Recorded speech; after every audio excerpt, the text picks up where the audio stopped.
Hello friends, आज हम learning and teaching के टॉपिक मास्टरी लर्निंग मॉडल महारत अधिगम प्रतिमान के बारे में समझेंगे। जो हमारी मास्टरिंग लर्निंग है वो क्या है? इंस्ट्रक्शनल स्ट्रेटेजी है। महारत लर्निंग क्या है या महारत अधिगम क्या है? निर्देशात्मक रणनीति है। इस मेथड को सबसे पहले फेमस किया था जेबी कैरोल एंड बीएस ब्लूम। किन दो ने? जेबी कैरोल एंड बीएस ब्लूम ने।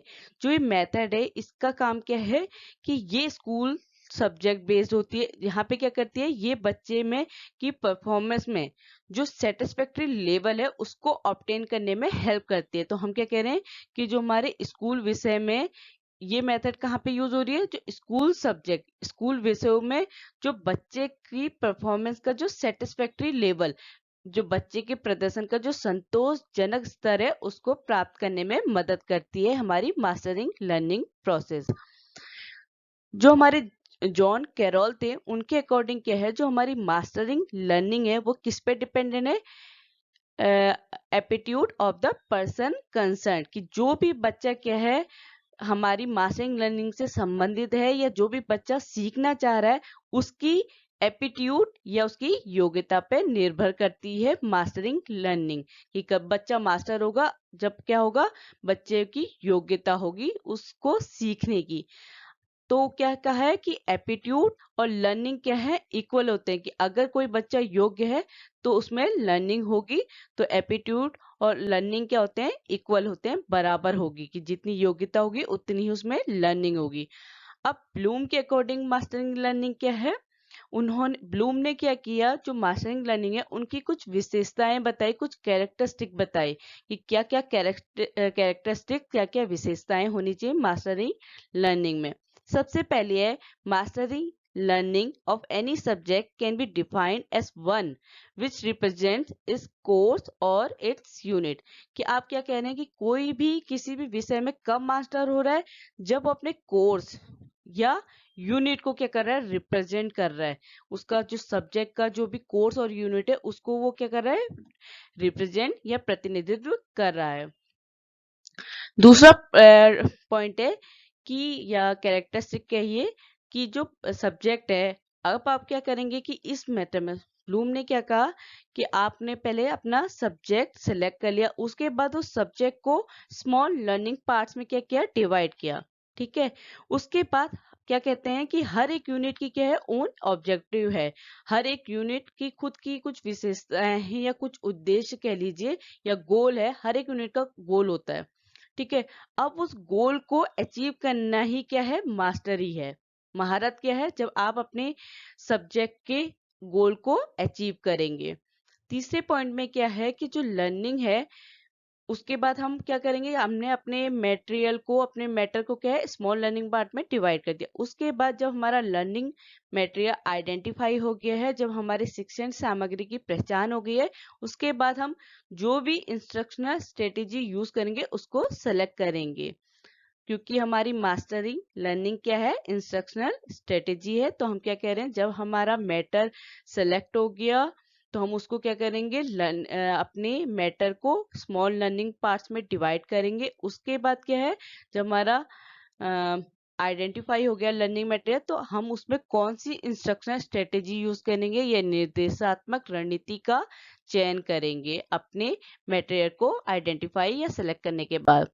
उसके बाद क्या है कि अब फोर्थ पॉइंट में क्या आता है कि हर एक यूनिट, जैसे स्कूल में यूनिट होती हैं उसके बाद यूनिट टेस्ट होते हैं। ठीक है। एक यूनिट कंप्लीट हुई, बच्चों के बेस यूनिट टेस्ट हुए। तो क्या है कि जब हमारी हर एक यूनिट के बाद क्या है, बच्चों का डायग्नोस्टिक टेस्ट होगा, निदानात्मक परीक्षण होगा कि बच्चे ने कितना उसमें प्रोग्रेस हुई। इसको मूल्यांकन करने के लिए, इसे इवोल्यूट करने के लिए क्या होंगे? डायग्नोस्टिक टेस्ट होंगे। जो भी बच्चा अपनी लर्निंग प्रोसेस में जो भी प्रॉब्लम फेस कर रहा है, यहाँ पे क्या होंगे? उससे वो क्या होंगे? टीचर फेमिलाइज होगा, उसको उसकी स्थिति समझ में आएगी कि बच्चे की सिचुएशन क्या है। जब आपने बच्चे की सिचुएशन जान ली कि बच्चा किस जगह पे प्रॉब्लम कर रहा है उसके डायग्नोस्टिक टेस्ट के थ्रू, तो जो भी डेटा आपको उस डायग्नोस्टिक टेस्ट में मिला है तो उससे क्या है कि आप बच्चे की प्रॉब्लम को क्या करेंगे, जो भी बच्चे को समस्या आती है उसको रिमूव करने की कोशिश करेंगे। किसमें? मास्टरिंग लर्निंग में। कि कभी कोई भी बच्चा कब मास्टर हो सकता है, जब आप बच्चे की के हैं ये जानने की उसको टॉपिक पढ़ाने के बाद क्या समझ में नहीं आया, वो सब जान के आप उसकी प्रॉब्लम को जो क्या कर रहे हैं, रिजॉल्व कर रहे हैं, सॉल्व कर रहे हैं या रिमूव कर रहे हैं, जो भी प्रॉब्लम बच्चा फेस कर रहा है उस टॉपिक में, वही क्या है? Mastering learning. ठीक है। इसके बाद मास्टरी लर्निंग मॉडल। तो मास्टरी लर्निंग मॉडल क्या है कि उसमें भी क्या है, हमारे कुछ एलिमेंट है जो हमारे टीचिंग मॉडल्स में होते हैं, सेम वही हमारे एलिमेंट्स है। फर्स्ट है फोकस। ठीक है। फोकस क्या है? ब्लूम के अकॉर्डिंग फोकस क्या है? Mastering learning aims at controlling the pace of the student, his aptitude, his prior knowledge of the subject without imposing any restriction of time on him।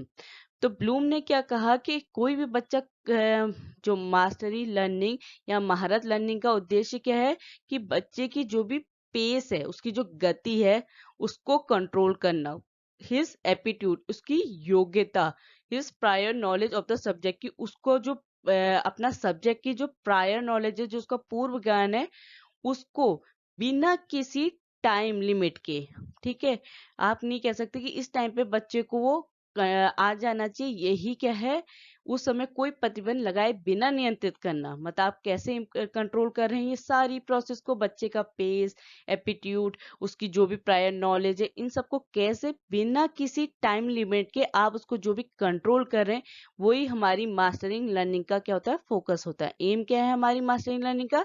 कि बच्चे के पेस को control करना, उसकी aptitude, उसकी जो प्रायर नॉलेज है subject की, उसको कंट्रोल करना विदाउट इम्पोजिंग। आप बच्चे पे कोई टाइम लिमिट का कोई रेस्ट्रिक्शन नहीं लगा रहे कि इस टाइम पे बच्चे को सब आ जाना चाहिए, तो without imposing any restriction of time on him. ठीक है। बिना किसी समय का कोई प्रतिबंध लगाए बिना नियंत्रित करना ही क्या है? हमारी मास्टरी लर्निंग का फोकस है। या हम दूसरे शब्दों में कह सकते हैं कि जो ऑब्जेक्टिव का मेन क्या है, मास्टरिंग लर्निंग का मेन ऑब्जेक्टिव क्या है कि acquire satisfactory level of performance in the school subject. जो ब्लूम ने कहा था कि बच्चे का जो भी क्योंकि हम क्या कह रहे हैं, मास्टरिंग लर्निंग क्या है कि बच्चे का जो भी स्कूल सब्जेक्ट में उसके सेटिस्फैक्टरी लेवल ऑफ परफॉर्मेंस को एक्वायर करना या अचीव करना ही क्या है? हमारी मास्टरी लर्निंग मॉडल का ऑब्जेक्टिव है। ठीक है। कि स्कूल विषय में बच्चे का जो भी प्रदर्शन है उसका संतोषजनक स्तर हासिल करना ही हमारी मास्टरी लर्निंग मॉडल का क्या है? उद्देश्य है, फोकस है। पर जो ब्लूम और अदर एक्सपर्ट थे वो ये नहीं इंडिकेट कर पाए कि इस मॉडल को हमें क्लास में यूज इजीली कर सकते हैं या नहीं। क्योंकि क्या है कि क्लास में इजीली यूज होगा या नहीं होगा, ब्लूम इसे एक्सप्लेन नहीं कर पाए, इसे बताने में सक्षम नहीं हो पाए। This model decide that some students who have more time can get extra instruction for formative evaluation of result। तो जो ये मॉडल है, ये जो ये प्रतिमान है, ये क्या कहता है कि जिन छात्रों के पास अधिक समय है, जिनके पास ज्यादा टाइम है, उनके परिणाम में क्या होता है? निर्णयात्मक मूल्यांकन के लिए अतिरिक्त निर्देश प्राप्त कर सकते हैं। कि अगर बच्चे को आप ज्यादा टाइम देंगे तो उतना बेटर उस बच्चे का रिजल्ट होगा, उतना अच्छा उसका इवोल्यूशन होगा। तो ये मास्टरिंग लर्निंग मॉडल ये कहता है कि अगर बच्चे को आप जितना ज्यादा टाइम देंगे, जितना ज्यादा इंस्ट्रक्शन देंगे, उतना ही ज्यादा उसका बेटर फॉर्मेटिव इवोल्यूशन होगा।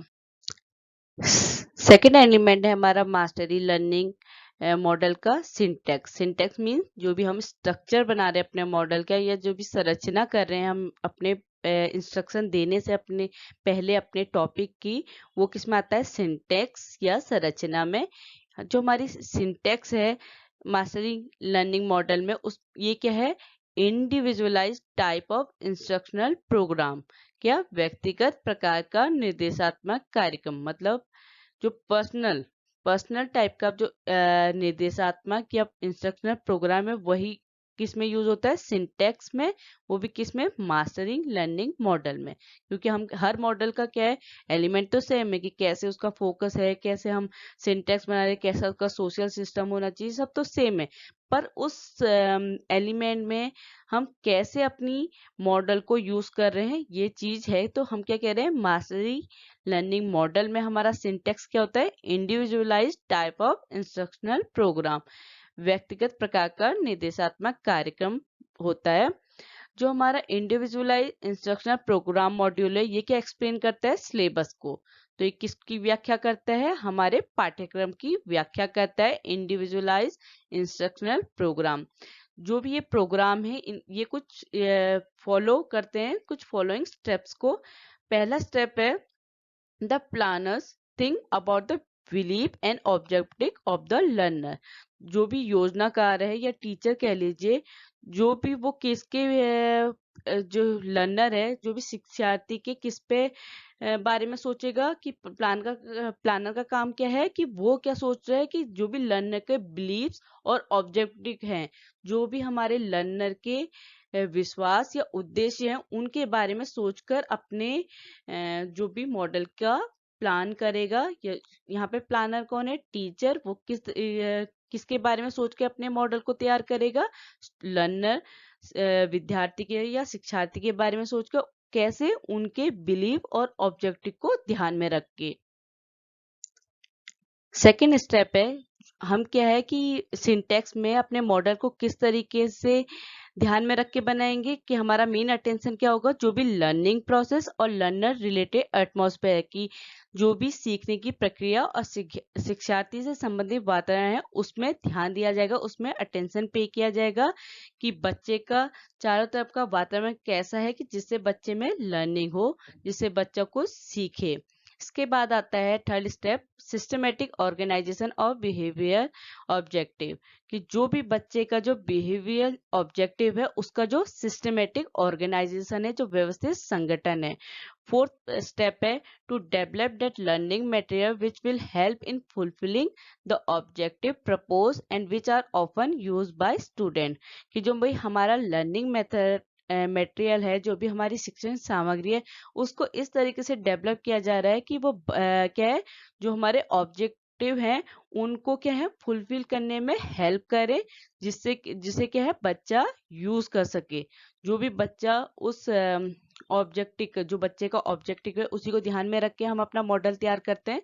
तो क्या कह रहे हैं कि मास्टरिंग लर्निंग में क्या है कि जो भी हमारी लर्निंग मटेरियल है, शिक्षण सामग्री को, इसको इस तरीके से डेवलप करेंगे कि वो ऑब्जेक्टिव, उद्देश्यों को फुलफिल करने में क्या करेगी, मदद करेगी, हेल्प करेगी, जो कि बच्चा यूज करेगा। पांचवा स्टेप है, to bring the main factor. जो मेन फैक्टर है कौन, the student, the teacher and subject matter closure. तो फिफ्थ स्टेप में क्या है, जो टीचर, स्टूडेंट और जो सब्जेक्ट मैटर है, इनको करीब लाने का, एक दूसरे से रिलेट करने का काम किया जाएगा। छठे स्टेप में क्या है, to keep a keen eye on the progress of student through proper feedback and by strengthening and the management system. क्या है कि अब हम कह रहे हैं कि स्टूडेंट, टीचर और सब्जेक्ट मैटर को हम क्लोज लाने का किस तरीके से मॉडल तैयार करेंगे कि ये चीजें पास आए। उसके साथ ही साथ हम बच्चे की जो प्रोग्रेस हो रही है उस पर क्या रखेंगे, नजर रखेंगे कि कैसे प्रॉपर फीडबैक उसके थ्रू, और जो स्ट्रेंथनिंग द मैनेजमेंट सिस्टम, जो प्रबंधन प्रणाली है उसको मजबूत करके, और बच्चे की जो फीडबैक है, जो भी प्रतिक्रिया है, उसकी थ्रू हम बच्चे की प्रोग्रेस को समझेंगे। थर्ड एलिमेंट है हमारा मास्टरी लर्निंग मॉडल का, सोशल सिस्टम या सामाजिक व्यवस्था। इस टीचिंग मॉडल में क्या होता है कि जो सोशल सिस्टम किसके बीच के इंटरेक्शन को बताता है, स्टूडेंट और टीचर को। ये चाहे टीचिंग मॉडल हमारा मास्टरी हो, ब्रूनर हो, जो भी हम टीचिंग मॉडल यूज कर रहे हैं, उसमें हमारा सोशल सिस्टम कौन है, student and teacher. The interaction between the student and teacher के बारे में है हमारा सोशल सिस्टम। जो हमारी मास्टरिंग लर्निंग है उसमें टीचर क्या है बहुत ज़्यादा इम्पोर्टेंट, जो महत्वपूर्ण भूमिका है, इम्पोर्टेंट रोल है, वो किसका है मास्टरी लर्निंग में? टीचर का। इस मॉडल में क्या है, टीचर हेल्प करता है कि कैसे स्टूडेंट अपने सब्जेक्ट में मास्टरी हो या महारत हो, बच्चा कैसे अपने सब्जेक्ट में महारत हासिल करे। मास्टरी लर्निंग मॉडल में टीचर हेल्प करता है कि स्टूडेंट अपने सब्जेक्ट पे मास्टर हो या महारत हासिल करे। While doing this, he also keeps an eye on their individual differences. क्योंकि आपको पता है कि हर एक क्या है, एक दूसरे से इंडिविजुअल डिफरेंसेस है। हर एक बच्चा एक जैसा नहीं होता, सब में क्या होते हैं, डिफरेंसेस होते हैं। तो इसके साथ ही साथ क्या करेगा, टीचर नजर भी रखेगा कि बच्चे के जो व्यक्तिगत मतभेद होते हैं, इंडिविजुअल डिफरेंस है, उनमें भी वो क्या रखेगा, नजर रखेगा। ठीक है। He can do this by subdividing the subject matter into small unit. क्योंकि क्या है, आप मास्टरी कैसे हो सकते हैं या मास्टरिंग लर्निंग कैसे करा सकते हैं, जब आप अपने टॉपिक को या अपने सब्जेक्ट को क्या करेंगे, सब डिवाइड करेंगे इनटू स्मॉल यूनिट या स्मॉल लर्निंग यूनिट में करेंगे। तो उससे क्या होगी, मास्टरी आएगी या महारत हासिल होगी। The responsibility of the failure of this is totally on the teacher rather than on student. तो क्या है कि मास्टरिंग लर्निंग में अगर बच्चा फेल होता है तो किसकी रिस्पॉन्सिबिलिटी होगी, टीचर की। साथ ही साथ क्या है, अगर बच्चा सक्सेस होता है तो यहाँ पे भी वो कौन रिस्पॉन्सिबल होता है, टीचर। क्योंकि हमारी मास्टरिंग लर्निंग का जो मेन रोल है वो कौन है, टीचर। शिक्षक की महत्वपूर्ण भूमिका है हमारी महारत अधिगम प्रतिमान में। इसके बाद चौथा हमारा एलिमेंट है मास्टरिंग लर्निंग का सपोर्ट सिस्टम। जो हमारा मॉडल है ये क्या बिलीव करता है, in analysing the fact whether the student has gain mastery और कंट्रोल ओवर द सब्जेक्ट और whether he has achieved an required objective.